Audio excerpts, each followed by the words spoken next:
Steve Jobs was born on February 24, 1955, in San Francisco, California. He was adopted by Paul and Clara Jobs. They gave him a loving home in a quiet town called Mountain View. As a child, Steve was curious. He liked to take things apart and see how they worked. His father showed him how to build electronics in the garage. That's where Steve's love for technology began. In school, Steve was smart but often bored. He liked to ask questions and he didn't always follow the rules. He loved learning, but only when he was interested in the subject. One day, he met a friend named Steve Wozniak. Woz, as people called him, was also very good with electronics. Together, they began to build small machines and computers for fun. Steve went to college, but he dropped out after only 6 months. He said college was too expensive, and he didn't know what he wanted to study. But he stayed on campus and took classes that interested him, like calligraphy. Later, this helped him design beautiful computer fonts. Steve believed that even small details mattered. In 1976, Steve and Wozniak started a company in Steve's garage. They called it Apple. Their first computer, the Apple I, was simple but powerful. Then they made the Apple II, which became very popular. They sold thousands of them. Steve wanted to make computers easy to use, not just for experts, but for everyone. In 1984, Apple released the Macintosh. It was the first computer with a mouse and a graphic interface.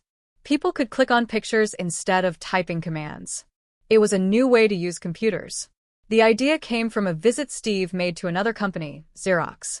Steve believed in learning from others and making things better. Even though Steve was smart and creative, he could be difficult to work with. He wanted everything to be perfect, and sometimes he made people angry. In 1985, Apple's board of directors decided to remove Steve from the company he started. He was only 30 years old. It was a sad time for him, but he didn't give up. After leaving Apple, Steve started a new company called Next. The computers Next made were very powerful, but they were too expensive for most people. Even though Next didn't make a lot of money, it helped Steve learn many lessons. He still believed in creating amazing products with good design. At the same time, Steve bought a small animation studio. It was called Pixar. Steve didn't know much about animation, but he believed in the team. In 1995, Pixar released its first movie, Toy Story. It was the first full-length animated movie made entirely with computers. It was a big hit, and Pixar became famous around the world. In 1997, Apple was not doing well. They were losing money and didn't have many new ideas. The company bought Next, and Steve returned to Apple. He became CEO again.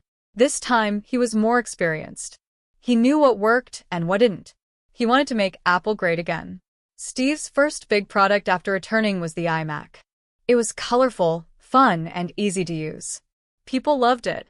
Apple started making money again. Steve focused on making products that looked good and worked well.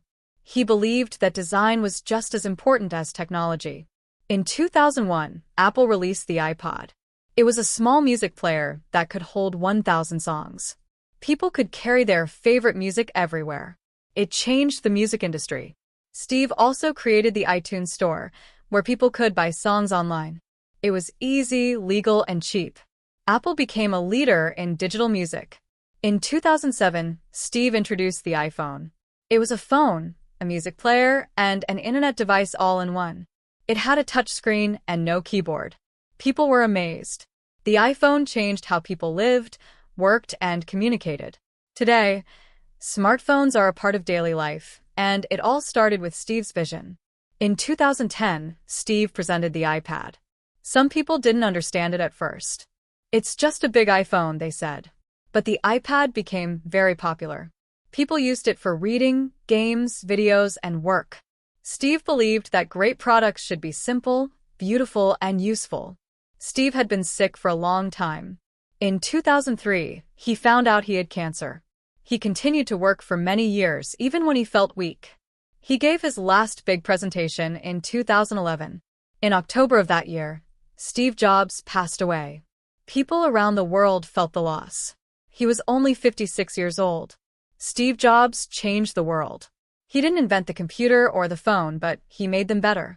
He showed the world that technology could be beautiful and easy to use. He inspired people to dream big and never give up.